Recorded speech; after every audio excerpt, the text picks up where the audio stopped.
We seek refuge in God from the accursed Satan. In the name of God, the most gracious, the most merciful. May the peace and blessings of God be upon Muhammad, his pure family, and his chosen companions.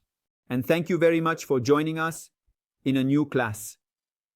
The truth is, it is a great honor and a great pride for me to be able to serve the dear brothers in Latin America. It brings me great joy when I see that my brothers care about and are interested in following these Islamic matters. Well, we were talking about the topic of the spread of Islam and the mistakes that have sometimes been made by some disseminators, especially by the Wahhabis, and the obstacles in the dissemination of Islam. We have named several, and today we have reached number 4. The fourth major mistake in the dissemination of Islam that makes it difficult. The topic of dissemination. What is this? We have titled it Islam as a necessary evil. And sometimes our view towards Islam is like this. When we look at Islam, at the Islamic rules, at the obligations, at the prohibitions of God, then we say, oh my God, how many things have you commanded, God? How many things have you prohibited, God? It means that we suffer from a problem of faith and obedience. What does Islam mean? To surrender my will to God?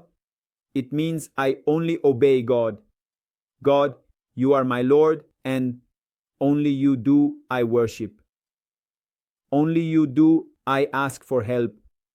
But in fact, in my heart, it is not so. In my heart, when I see many Islamic rules, I do not understand the reasons behind these rules. And sometimes I supposedly have justifications against Islamic norms. Look, justifications, supposed justifications, because they are not justifications. They are not intellectual. But because of my faults, because of my bad habits, I think that is a good thing. So what Islam is here and my life is there, or what I consider good, then I see a contradiction between Islam and what I consider good. So in that, we can say contradiction. The good thing is, for example, that pleasure, that sin, for example, is shaking hands with women. It is very good for attracting women, that realist. Look, the more affection and love you show when you shake hands with women, the better. When you hug, the woman feels stronger. Oh, how good. That guy is spreading Islam. How good. So when you do more things that are haram, then I say, look, here I have a lot of success in the dissemination, but the Islamic norms say otherwise. So, in that contradiction, I see Islam as an evil, but what am I going to do? It is a necessary evil. So I consider Islam a necessary evil. It is a matter of obedience to God. That is to say, when I see the Islamic norms, I do not see them with my heart and with a vision of total obedience, but rather, I will see them as selective. This great problem comes from why I am a Muslim. Sometimes a person is a Muslim for some interest.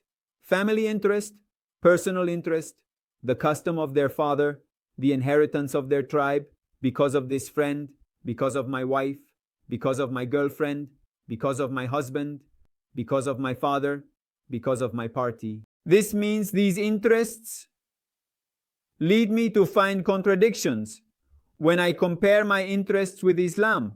So I say, oh look, Islam is a bit wrong. Or sometimes more than a bit, it is wrong. So here I can no longer spread Islam because I do not want to. It is a matter of faith, the truth. If we are to be honest with ourselves, let's take a pen and a piece of paper. Then ask yourself this question. If you were in God's place, which rules would you remove from Islam? Brother, let's leave hypocrisy behind. Let's leave hypocrisy behind. Please, in this class, we talk about the truth and we want to be sincere. If you were in God's place, which of God's prohibitions would you annul? I am God, I will set the rules. Then I will see this is prohibited. Oh no, that is fine because God prohibited it there. We will cross this out. That is fine. We will mark it as recommended. What else? So, we are going to provide a list of the Islamic norms that for us 2009 is a necessary evil. So, We call them the rules that we must annul, or the rules that we must replace from Islam, and those problems of Islam that are in my mind. The person who has problems with Islam in their mind, the truth is, has problems in their mind because that person has not been able to understand the wisdom of Islam. So, they will be critical against God. So we can say that critical disseminators of Islam, we have said that Islam is perfect, and it may be that in the attitude of Muslims there is some imperfection, some flaw, but the person who is critical of Islam has a big problem and cannot disseminate Islam. For example, a person who says that in Islam we have spirituality that is very beautiful. The teachings of Rumi, of Hafez, of Mahlabi, who is Rumi, and of many mystics. How lovely. We arrive at the moral ethics in Islam which is perfect, but when it comes to the rules it's like, oh, not this, not that. And what about that? That all women cover themselves with a veil or chador, that is terrible. That is from ancient times. That is medieval. It is not a good norm. So that person has it in their subconscious. Many times we have it as well. Therefore, we need to perform a surgery on our subconscious and extract the things that we think are bad. So we will show it in attitudes. Why do we commit sins? Because we consider that there is something good in it. Do you see? And why do we abandon what God has commanded?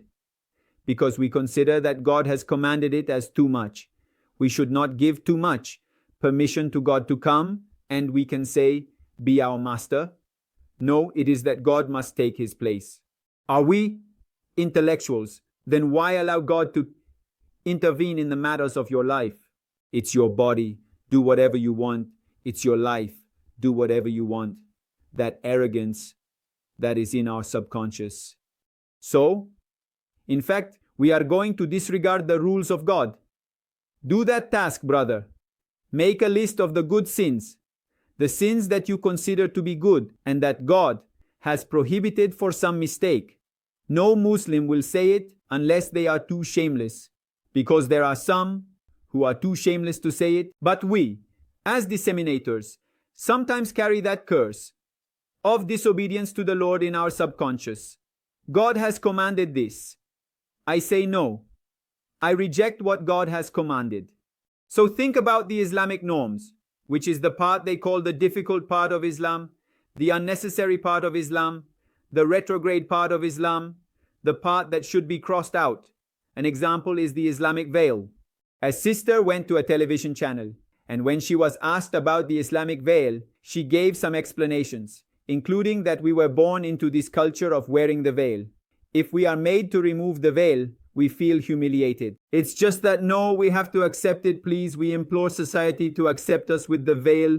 But if a person understands the wisdom of the Islamic veil, how many advantages and benefits it provides to the Muslim woman and to society, then instead of having that dialogue with that partially dressed host, what will they do?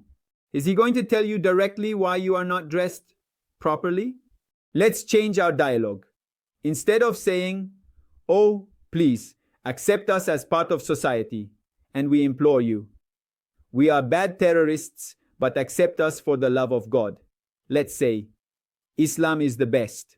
If you also want to enjoy life, you must adhere to Islamic norms. If you are suffering in your society, it is because you are not following Islamic norms as well. If you follow Islamic norms, all that crime will disappear. Is this dialogue because of our culture? Is it that since we were children we have been taught this? So what are we going to do? That dialogue is going to shock us. This is what we are critical of in Islam.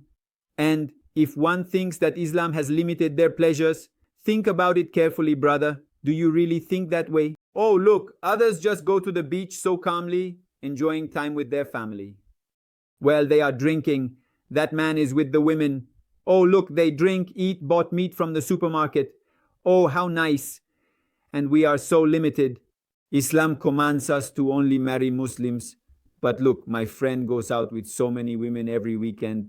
What a beauty of the life of the lustful, ma. If that is the case, if you think that way, you are one of those critics of Islam. So, if you think there are Islamic norms that we should reform, and God has made a mistake by establishing that norm, you are one of them. If we are like that, we are one of them. If you think that Islam has limited your pleasures and restricted the opportunities you can enjoy in life, you are mistaken. Dear brother, dear sister, these people, when they go to spread Islam, are often criticized by those who hypocritically say that Islam is perfect, but in their words and actions, they contradict it. These people, when they go to spread Islam, shamelessly censor it. They censor Islam. They censor Islamic norms. I remember I was in one of the countries in Latin America, one of my students who studied with me for only 40 days. 40 days he was in that country. So, just at that moment, a movie came out that was against Islam. It was 2008 when we went to visit that student of mine in this country. He was telling me about his success, how he lied by saying that we do not have that rule in the state. Because in that movie, I criticized an Islamic norm, a penal norm. So that student of mine said, "Oh, you know, Sheikh, I did something wonderful." What did you say? What did you do? When I was at the university and they asked me if that rule exists in Islam, I said that it does not exist, but I told them that this is a lie. How can you say that it doesn't exist? Does that rule exist? No. It's just that that Islamic rule couldn't be defended. I look at you, dear brother. I know that you no longer consider me your teacher because you think you have authority now, because you now hold an official position. You were an authority in that country. But I tell you one thing, because of your ignorance, for this reason that you cannot defend Islam, do not criticize Islam 2000. Islam has everything it possesses because of the wisdom of God. It is based on profound knowledge. If I have not reached that depth, it is not the fault of Islam. It is my fault. If you do not know about science, for example, about something that is nanotechnology, the details of nanotechnology, you do not understand it. It is not the fault of nanotechnology, which is a very advanced technology. It is my fault. It is your fault. But sometimes we, instead of changing our mindset and our attitudes, want to censor Islam. These people, when they are in a non-Muslim society, feel ashamed to say that they are Muslim. Why are you ashamed? A person who does something wrong feels shame. But if you are doing the best and the most perfect, why do those people make you feel ashamed? He feels ashamed that his wife wears the hijab, the Islamic veil. That woman feels ashamed to wear the veil and considers it a necessary evil. Can that person spread Islam when inside she says, "Oh God, why have you imposed that rule? I am not a servant of God." He is not obedient to God. Inside, he is a critic of Islam. These people, after a while, either have to change, convert to Islam, which is obedience to God, and seek that wisdom, or little by little they will abandon Islam.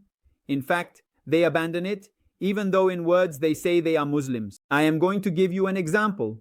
In many Islamophobic movies, what does the person, the terrorist subject, do before detonating the bomb? He says, "It's going to explode. Yes, ready." I had seen these movies and I knew that every time a person sees someone like that with a turban, a beard, and that person says, "Allahu Akbar" in a public place, then people might suspect that person and be afraid. Well then, like in the movie from the year 2000, in 1998-99, it was a state of siege, that was the title of the movie, where the Muslims said Allah was being exploited. So, I even remember one time we were in a library talking with the director, who was a distinguished university doctor and all, discussing Islam, the achievements of the Islamic revolution and all that. When the meeting ended, it was time for prayer. The noon prayer was at 12:30, something like that. So I asked that gentleman if by any chance there is a place in that university library that has carpets so that we can pray. So, thinking a little, he said, "Oh, look, on the 4th floor where they are, there is the storage of the books we restored, the old books. We have it carpeted there." So, my friend who was with me and I moved closer to the elevator. Suddenly the guy, the doctor running after our man said, "Wait, Sheikh, wait. What's wrong, doctor? Please don't put your bomb there." Don't put your bomb there. It means that he saw the prayer, salat, and the rest in Islam in such a way that when a Muslim says they are going to pray, it is as if they are going to put their bomb. It was somewhat laughable, mocking, and a bit serious. In other words, Muslims are bad and they are terrorists. So if you feel embarrassed when you are seen praying or when you wear the Islamic veil, it means you see something wrong in it, which is why you feel embarrassed. If you are doing something perfect, it will not embarrass you. We went and performed the prayer. Even on another occasion, I was heading to Chile at the airport when the city of Iquique landed first. In Iquique, I got off the plane and everyone formed a long line, about 1 hour. We were in line to, check the passports, and then we had to go back up and arrive in Santiago de Chile. So, when we arrived in Iquique, it seemed that everyone there was Christian, with no Muslims around. And with that face and appearance, everyone looked at me like, oh, that terrorist, that one. The truth is, they looked at me badly. They observed me as if they were a little scared. Everyone saw me as a bit of a fright. And the worst part is that if I didn't pray in that airport, I would lose the rest. Because it was around 1:30, 2 in the afternoon, and when we would get off the plane in Santiago, it would be too late to return. So I should make a return. And to what place? In front of the line of 400 people, there were 300 people. It was a very long line from that part of the airport to that part. It was a small airport. And the worst part is that the only place I could pray was right in front of that line of people. I said, look, I pray. And what should I pray for? It's that God has asked me to do so. And God, who is the wisest, the most powerful, the most merciful, has asked me for what is best for me. Has God given you another chance to do that? Isn't it mandatory at that moment to leave it somewhere else, right? And that's it. I'm going to do it. I said, I am God, I am your servant, I obey what you have commanded me, thus in my heart. But my hand was shaking because I said, look, the first time I was entering Chile was 2007, 2008, so my hands were shaking. How are they going to see me? Now, if a crazy police officer comes up to me, you have seen many times that some police officers are also ignorant. Not all, but some are. And some in the north, even worse, in the US, are very racist. So the truth scared me a lot. But I said I must obey God. And God is the one who will be my protector. I went, I placed a prayer rug on a tiny little carpet, but my hand was trembling. I will confess that. It means my emotion was against what I was doing. My emotion, but my spirit, my heart, my intellect said we must obey God. God is your protector. You are not doing anything wrong. If you do not have enough faith, that is your problem, not the problem of Islam. So I said, that is what God has aborted for me. Ready? But my hand was trembling. Bismillahimi. But I had already closed my eyes there and kept saying, now the police is coming. Now it's coming. And I said, now that I open my eyes, they are going to catch me. Why? Because you are praying that discrimination against Muslims is the worst. Well, and finish that, but sweating a lot, and I pray. And you know that during the journey you can combine the prayers. I also performed the afternoon prayer so as not to miss it. When I finished the prayer, I lifted my head. And you don't know, brother, that whole line going around looking at me, everyone. I don't know, maybe one might think, oh, a terrorist at the airport. My God. Now we are all going to die in 2001. Oh my God. That's what I was thinking. Then I lifted my head, saw this. Quickly, grabbed it, folded that little rug, and put it in my pocket, in the laptop bag, as I approached the end of that line. And suddenly more than 10-20 people surrounded me. But for what? To hear about Islam? You don't know, brother? I was preaching, spreading Islam. But thanks to God and thanks to God's rule, because I trusted in God, I did not rely on my own judgment. Because I would say, oh, how is that not?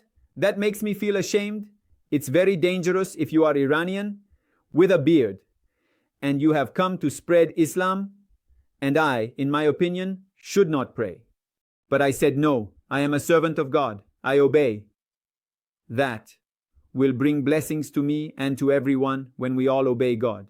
So, the truth is, during 1 hour of discussing Islam, Among the 15 to 20 people who surrounded me until the end of the passport control check, everyone was asking, "Oh, I work in the mine. What are Muslims like?"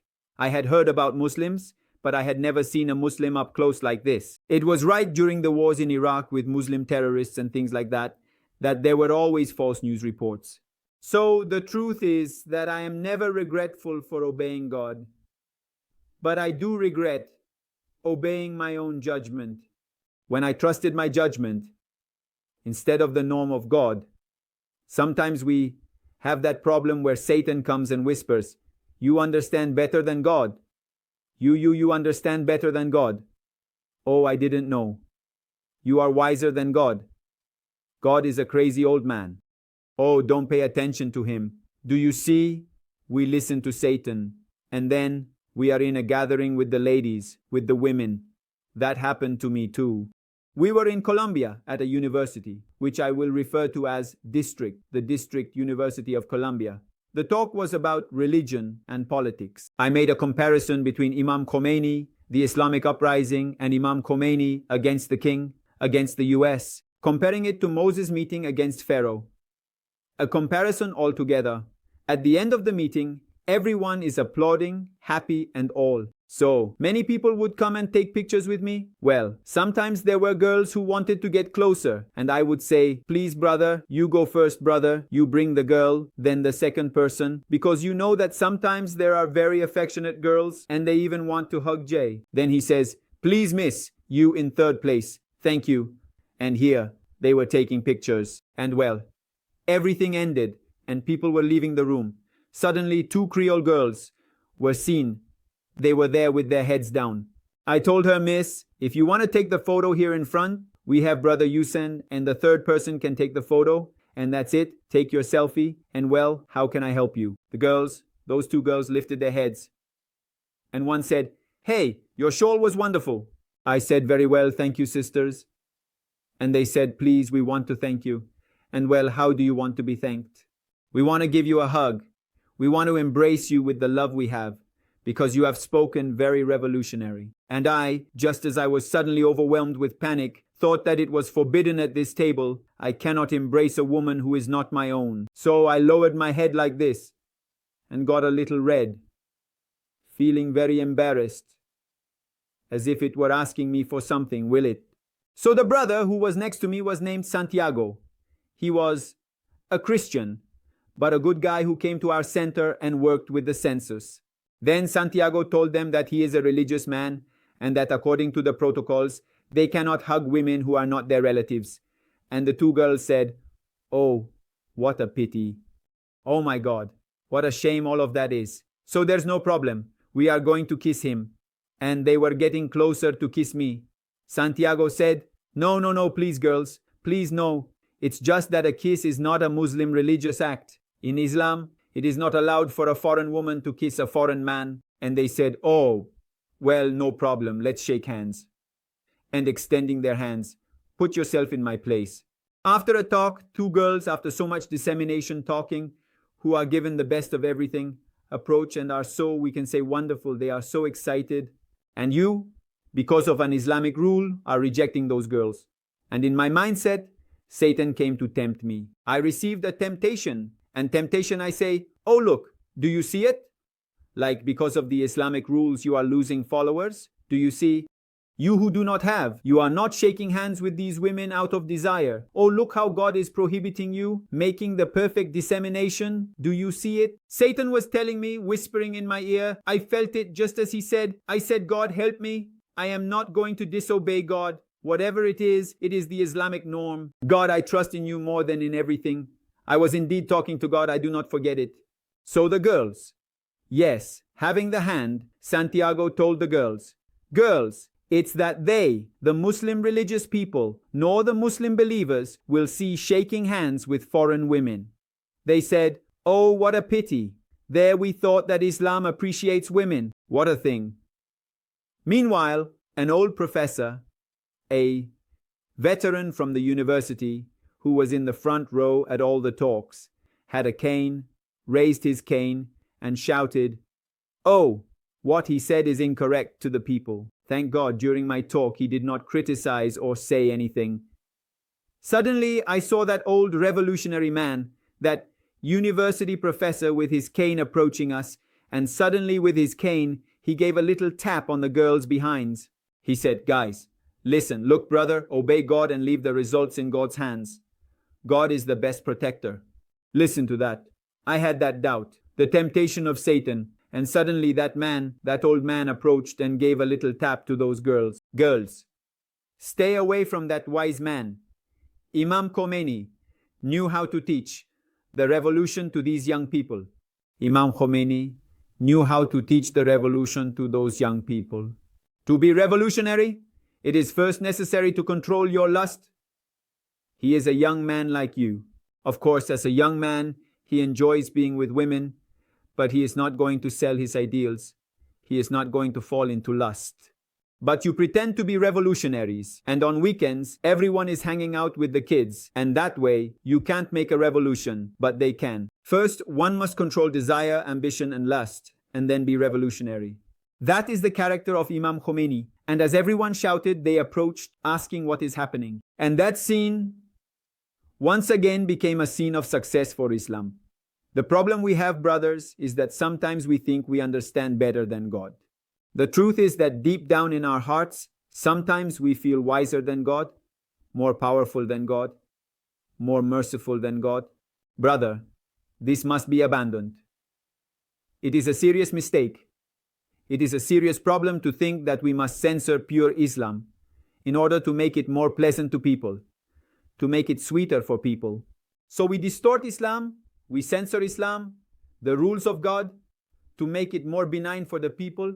No, brother. Yes, we do have some problems with effective communication in the way we speak and a bunch of other issues that we will discuss. But this thing about censoring Islamic norms, forget it. If you want to be a good disseminator of Islam, know that all the sins that God has prohibited are due to the harm they cause. All sins are harmful. And God, the wisest, has prohibited them so that you do not suffer. It is like a father who forbids his son from using drugs such as marijuana.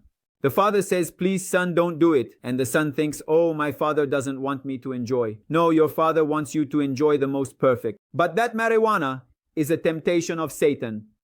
Therefore, in order to spread Islam, you must first achieve self-conviction, a conviction in your heart that God is the best and that Islamic norms are the most perfect. When Islam reaches your heart, you can start spreading Islam. There are many verses from the Holy Quran. Here I wrote some to recite to you about how Satan will make sins appear beautiful to us. In Surah Al-Baqarah, chapter 2, in the Holy Quran, verse 212, it says that the material life, the worldly life, has been adorned with the sin of perversion and corruption for the disbelievers, those who do not have faith in God in their hearts.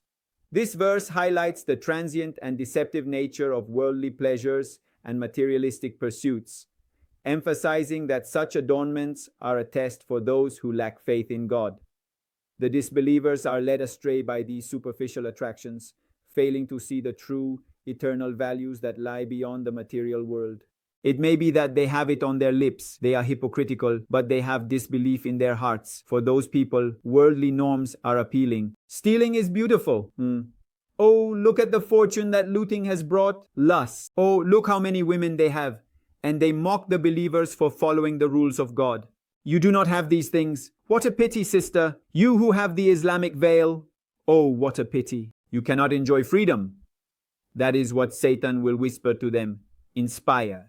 But God says that the believers, waladina takau, believers who adhere to God's rules, they are also superior on the day of judgment. And God is the one who provides sustenance to whomever He wishes. God will provide for you, don't worry. If you comply with what God commands you, God will be your protector.